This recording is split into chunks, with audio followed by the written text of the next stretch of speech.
ఓం సద్గురుభ్యో నమః. గురుబ్రహ్మం గురుర్విష్ణుం గురుదేవో మహేశ్వర గురు సాక్షాత్ పరబ్రహ్మం తస్మై శ్రీ గురవే నమః. సూక్ష్మములో మోక్షం. చినరామచంద్ర సుజ్ఞాన శతకం. సంసారమందుండి సాధించే మోక్ష మార్గం. 17వ అధ్యాయము.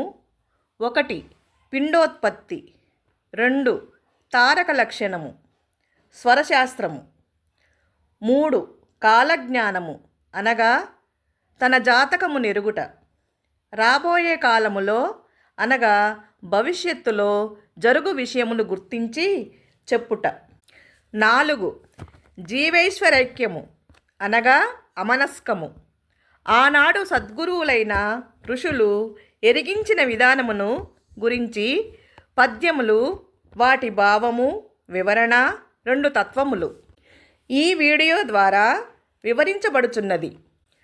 అమ్మ గర్భమందు అయిన పిండంబయా, అమ్మ గర్భమందు అయిన పిండంబయా, మార్పు జెందుకొనుచు పెరుగుచూనే, మార్పు జెందుకొనుచు పెరుగుచూనే, తనువు దాల్చుటెటులో కనుడి వివరించెదా, తనువు దాల్చుటెటులో కనుడి వివరించెదా, వేదమూచిన రామచంద్రబోధ,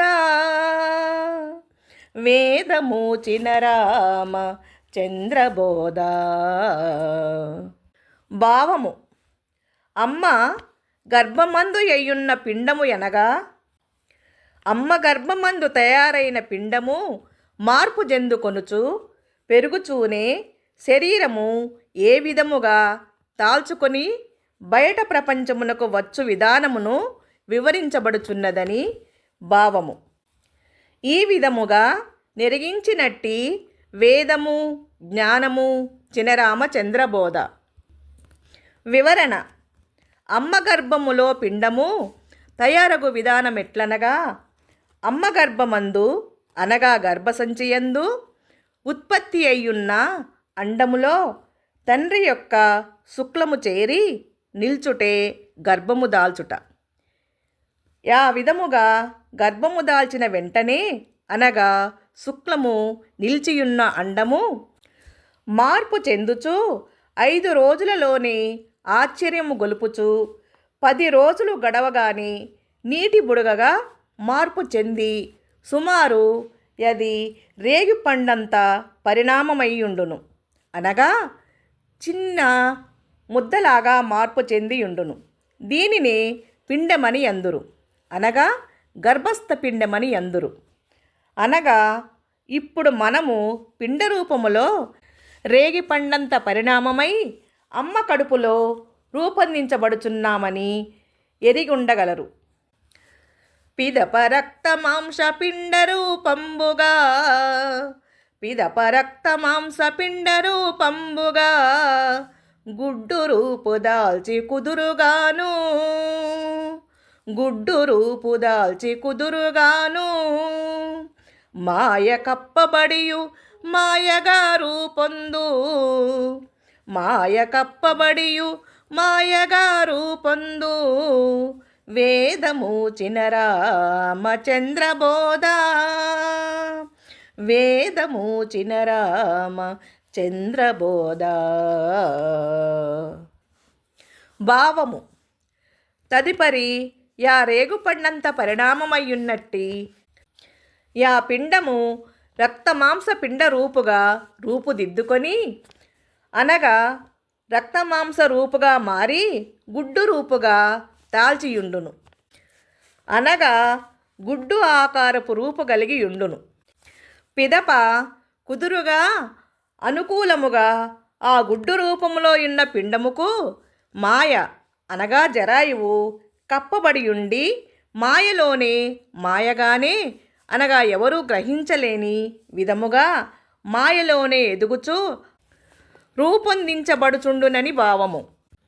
అనగా అన్ని అవయవములు సమకూరి శరీర రూపుగా రూపొందించబడుచుండును. అని ఎరుగవలయును. ఈ విధముగా నెరిగించినట్టి వేదము జ్ఞానము చినరామచంద్రబోధ. ఇప్పుడు మనము అమ్మ గర్భములో రక్తమాంస ముద్దగా అనగా పిండముగా అమ్మ గర్భములో ఉన్నామని ఎరుగవలయును. ఆ విధముగా గుడ్డు రూపములో రక్తమాంస రూపములో ఉన్న పిండము అన్ని శరీర అవయవములు చేర్చబడి సమకూర్చబడి శరీర రూపము పొంది శిశువుగా బయట ప్రపంచమునకు వచ్చుట వివరించబడుచున్నది. 1 నెలకు శిరస్సు ఏర్పడును. 2 నెలలైన కాళ్ళు కరములు ఏర్పడును. 3 నెలలైన వెంట్రుకలు ఎముకలు చర్మము నవరంధ్రములు ఏర్పడును. 4 నెలలైన సప్తధాతువులు ఏర్పడును. సప్తధాతువులు అనగా 1 రసము, 2 రుధిరము అనగా రక్తము, 3 మాంసము, 4 మేధస్సు, 5 అస్థి అనగా ఎముకలు, 6 మజ్జ అనగా మూలుగ, 7 శుక్లము. వీటిని సప్తధాతువులు అనబడును. 5 నెలలైన ఆకలి దప్పులు గలుగును. అమ్మ తినటువంటి అన్నపానాదులే ఆ గర్భస్థ శిశువు సూక్ష్మ రూపములో ఆకలి దప్పులు తీర్చుకొని తృప్తిపడుచుండును. 6వ నెలయందు అది మాయను కప్పుకొని అమ్మ గర్భమునకు కుడి భాగము నుండి అమ్మ ఎరుగు విధముగా తిరుగుచూ ఎదుగుచుండును. 7వ నెలయందు జ్ఞానం ఏర్పడి ఉండును. శరీర అవయవములన్నీ ఏర్పడి ఉండును. బలము కలిగి ఉండును గాని సంపూర్ణ బలము లేకుండా ఉండును. కొంతమంది 7వ నెలయందు ప్రసవించెదరు. బలము తక్కువగా నున్నను క్షేమముగా ఉండి క్రమేణా బలము పుంజుకొని బలంగానే జీవించగలరు. 8వ నెలయందు సంపూర్ణ బలము చేకూర్చుకొనుటకు ఏర్పాటులో ఉండును. సంపూర్ణ బలము పొందుకొనుచుండును. అట్టి సమయములో ఆ 8వ నెలయందు ప్రసవించిన కష్టమగును, అనగా ఎక్కువ భాగము నష్టము ప్రాప్తించును అని ఎరగవలయును. 9వ నెలయందు ఆ శిశువు అన్ని అవయవములు సంపూర్ణముగా బలము ఏర్పాటు అయి ఉండి బయట లోకముకు భద్రముగా వచ్చును. కొందరు 9వ నెలలోనే ప్రసవించేవారుందురు. కొందరు 9 నెలలు నిండినంక ప్రసవించేవారు గలరు. అందుకే అమ్మ నవమాసాలు మోసి కన్నదని అందురు. తారక యోగము. తారక యోగము అనగా ధ్యానమును గురించి 16వ అధ్యాయములో చెప్పబడినది. ఇప్పుడు తారక లక్షణము స్వరశాస్త్రము గురించి అనగా కాలజ్ఞానము గురించి. అమ్మ కడుపు నుండి బయట ప్రపంచమునకు శిశువుగా రాగానే వెంటనే ఆ శిశువు 2 ముక్కు రంధ్రముల గుండా శ్వాస నడుచుట జరుగుచుండును. అనగా గాలి లోనికి పీల్చుట బయటకు వదులుట జరుగుచుండును, అనగా తారకము. దీనినే సద్గురువులు కాలము లేదా కాలచక్రమని కూడా అందురు.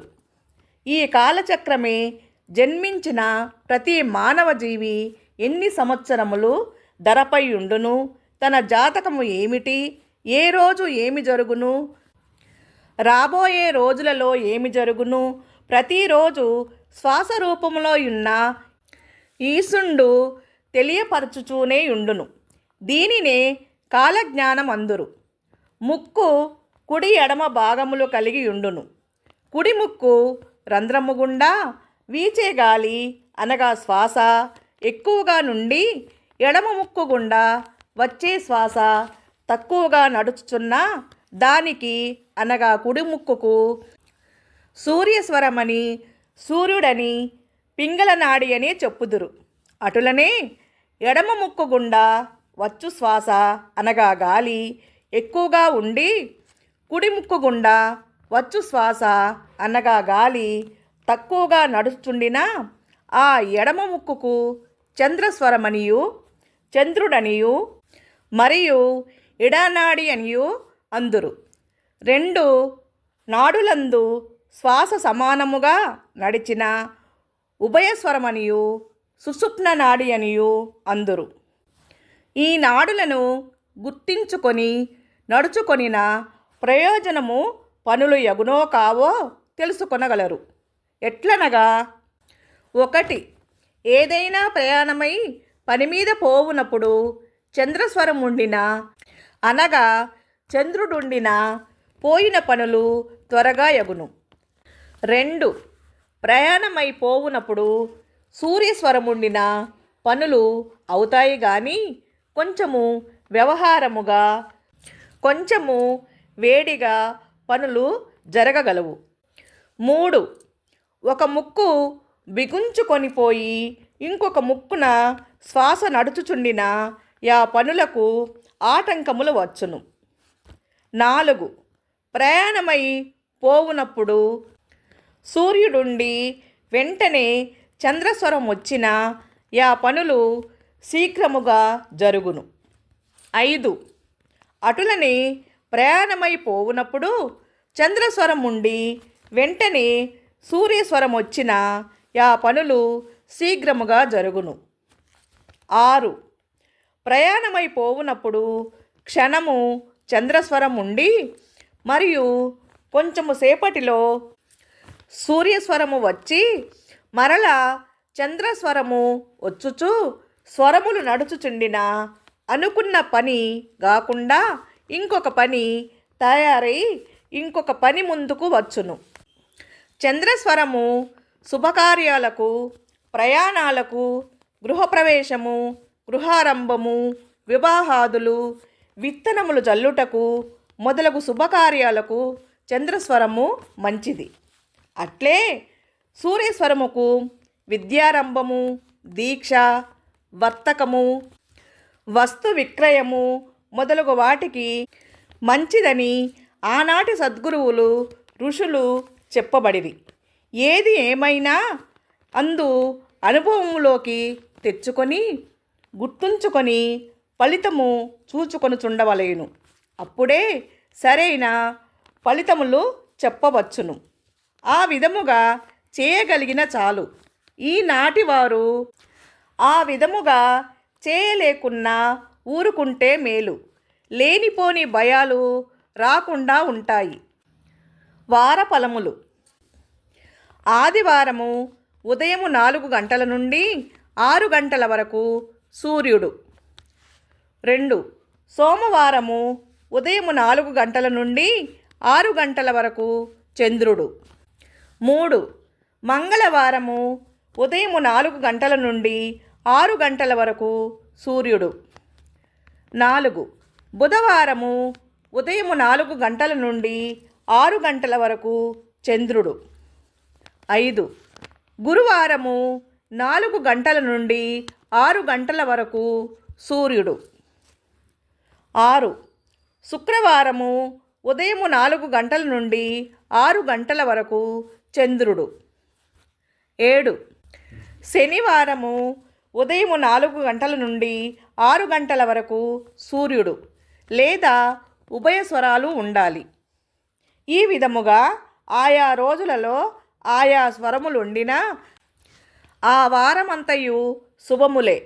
ఆయా రోజులలో ఆయా స్వరములు 4 గంటల నుండి 6 గంటల లోపు ఎప్పుడైనా కనీసము 15 నిమిషాలు లేదా 30 నిమిషాలైనా ఉండాలి. అట్లు కాకుండా సూర్యస్వరము రోజు చంద్రుడు, చంద్రుని స్వరము రోజు సూర్యుడు ఉండినా ఇబ్బందులు కలుగునని సద్గురువులు వారఫలము గురించి చెప్పిరి. సద్గురువులు కాలజ్ఞానమును రాబో కాలములో ఏమి జరుగునో సంవత్సర ఫలములు చూచి చెప్పిన విధానమును నెరిగించబడుచున్నది.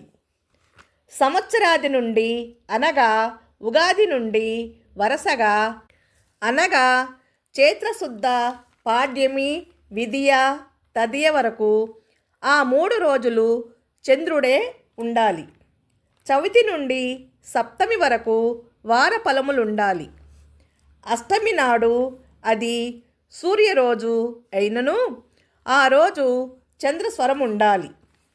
ఆ విధముగా నడిచిన ఆ సంవత్సరమంతా సంపూర్ణ ఆయుష్ కలిగి ఉండి సకల పనులు సులభముగా జరుగును.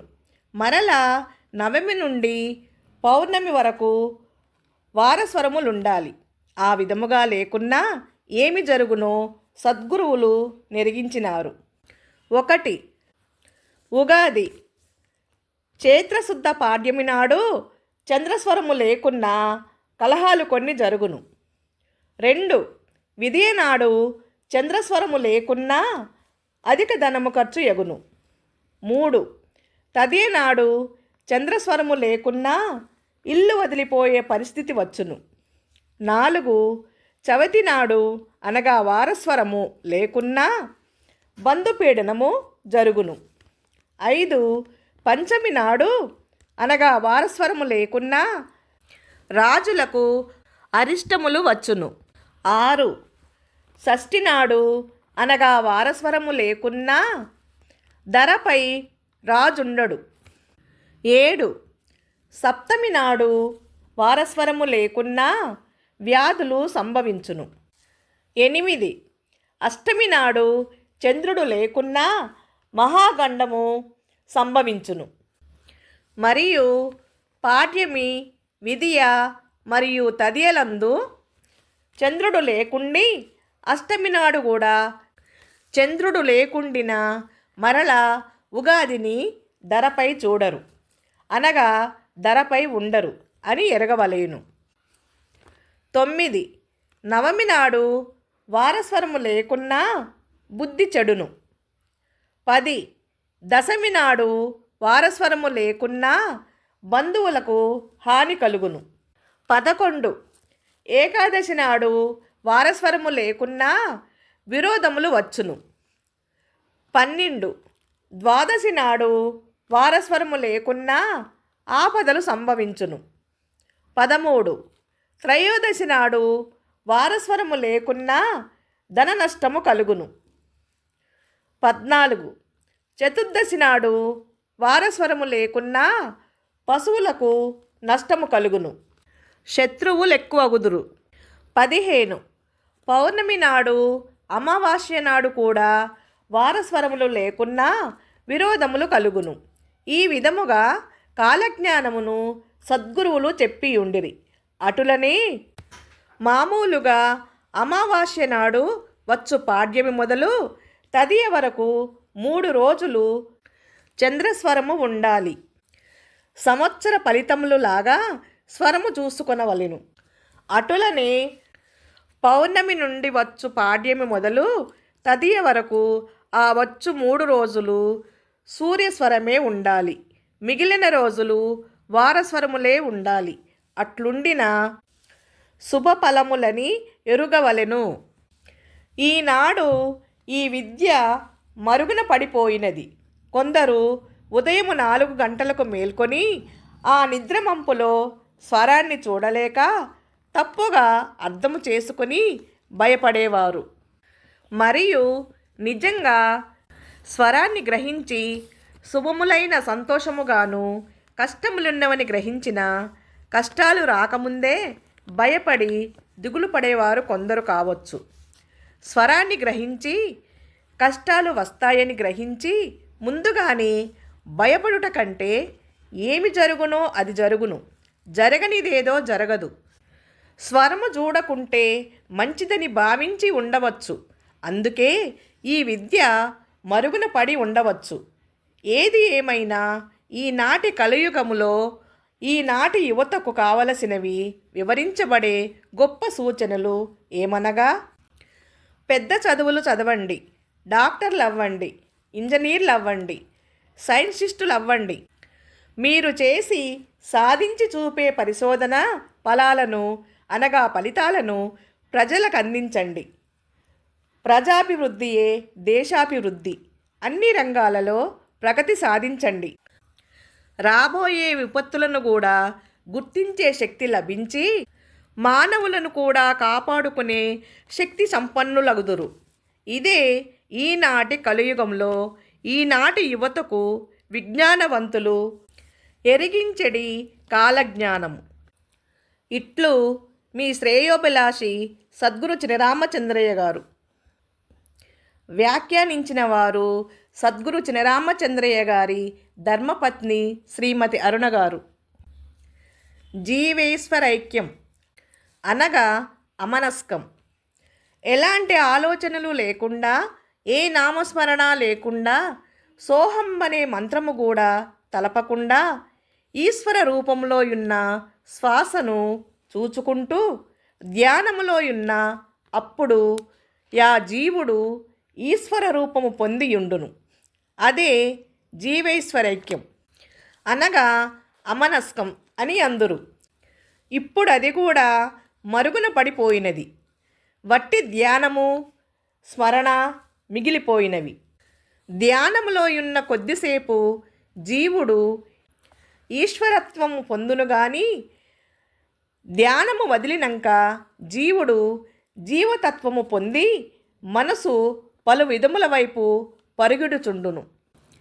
దానిని ఎరికట్టి మోక్ష మార్గము వైపు మరల్చాలంటే ఆత్మజ్ఞానము వలన అనగా బ్రహ్మజ్ఞానము వలన సాధ్యము.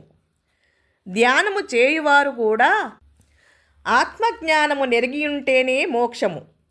ఆత్మజ్ఞానము అనగా బ్రహ్మ విద్య నెరుగుటకు ఏ సాధనలు అవసరము లేదు. ధ్యానము చేసుకున్నా పర్వాలేదు, లేకున్నా వారిష్టము. కానీ ఆత్మజ్ఞానము అనగా బ్రహ్మజ్ఞానము నెరుగుంటేనే మోక్షము ప్రాప్తించి మోక్షాతీతులై అచల సిద్ధులగుదురు. ఈ విధముగా పిండోత్పత్తి, కాలజ్ఞానము, జీవైశ్వరైక్యము వివరించబడినది. వచ్చే వీడియోలో ఎరుక, జీవన్ముక్తి, అచలము, అచలుడెట్లుండును వివరించబడును. ఇప్పుడు ఒక తత్వము. చూడండి చూడండి ఉయ్యాలో, చూపులో జూపు ఉయ్యాలో. చూడండి చూడండి ఉయ్యాలో, చూపులో జూపు ఉయ్యాలో. చూపులో జూపు ఉయ్యాలో, బొట్టు పెట్టే చోటు ఉయ్యాలో. బొట్టు పెట్టే చోటు ఉయ్యాలో, దాని గుట్టు తెలుసుకోండి ఉయ్యాలో. బొట్టు పెట్టే చోటు ఉయ్యాలో, దాని గుట్టు తెలుసుకోండి ఉయ్యాలో. తల్ల క్రిందుల చెట్టు ఉయ్యాలో, తలభాగమే గుండు ఉయ్యాలో. తల్ల క్రిందుల చెట్టు ఉయ్యాలో, తలభాగమే గుండు ఉయ్యాలో. గుండుకు 4 ఉయ్యాలో, యామళ్ళ దూరంలో ఉయ్యాలో. 2 గుండ్లున్నాయి ఉయ్యాలో, పోయి చూడరమ్మ ఉయ్యాలో. గుండ్లల్లో వేరొకటి ఉయ్యాలో, పారుచూనుందమ్మ ఉయ్యాలో. నీటిలో దీపంబు ఉయ్యాలో, వత్తి లేకనే వెలుగు ఉయ్యాలో. నీటిలో దీపంబు ఉయ్యాలో, వత్తి లేకనే వెలుగు ఉయ్యాలో. చూడండి చూడండి ఉయ్యాలో, చూపులో జూపు ఉయ్యాలో. చక్కని జ్యోతమ్మ ఉయ్యాలో, చుక్క వెలుగమ్మ ఉయ్యాలో. పుణ్యాల పున్నమ్మ ఉయ్యాలో, పక్కనే ఉన్నది ఉయ్యాలో. మోక్షాల దీక్షమ్మ ఉయ్యాలో, మధ్యనే ఉన్నది ఉయ్యాలో. పంచభూతంబులే ఉయ్యాలో, జ్యోతి చుట్టుముట్టున్నాయి ఉయ్యాలో. పంచభూతంబులే ఉయ్యాలో, జ్యోతి చుట్టుముట్టున్నాయి ఉయ్యాలో. చూడండి చూడండి ఉయ్యాలో, చూపులో జూపు ఉయ్యాలో. ఓంకారనాదమే ఉయ్యాలో, గింకారమైంది ఉయ్యాలో. 3 మూర్తులు ఉయ్యాలో, ముద్దుగానున్నారు ఉయ్యాలో. 3 మండలాలు ఉయ్యాలో, ముచ్చటగానున్నవి ఉయ్యాలో. 3 నదులు చూడు ఉయ్యాలో, జ్యోతి చుట్టుముట్టున్నాయి ఉయ్యాలో. 3 నదులు చూడు ఉయ్యాలో, జ్యోతి చుట్టుముట్టున్నాయి ఉయ్యాలో. చూడండి చూడండి ఉయ్యాలో, చూపులో జూపు ఉయ్యాలో. జ్యోతి దర్శనంబు ఉయ్యాలో, దొరుకుట దుర్లభం ఉయ్యాలో. పాపాల పాపమ్మ ఉయ్యాలో, అడ్డంగా నిలిచింది ఉయ్యాలో. కాకిని పీసాచి ఉయ్యాలో, కాపలా ఉందమ్మ ఉయ్యాలో. చూచింద సింహమై ఉయ్యాలో చీల్చునే ఓయమ్మ ఉయ్యాలో. చూచింద సింహమై ఉయ్యాలో చీల్చునే ఓయమ్మ ఉయ్యాలో. చూడండి చూడండి ఉయ్యాలో చూపులో జూపు ఉయ్యాలో. పట్టి పీచాచిని ఉయ్యాలో పిప్పి చేసేది ఎవరమ్మ ఉయ్యాలో. గురు మంత్రమని గొడ్డలుయ్యాలో చేబూని గొట్టరా ఉయ్యాలో. కాకిని పీచాచి ఉయ్యాలో కాలి భస్పంబగును ఉయ్యాలో. పాపాల పాపమ్మ ఉయ్యాలో పారిపోవు నమ్మ ఉయ్యాలో. పాపాల పాపమ్మ ఉయ్యాలో పారిపోవు నమ్మ ఉయ్యాలో. చూడండి చూడండి ఉయ్యాలో చూపులో జూపు ఉయ్యాలో.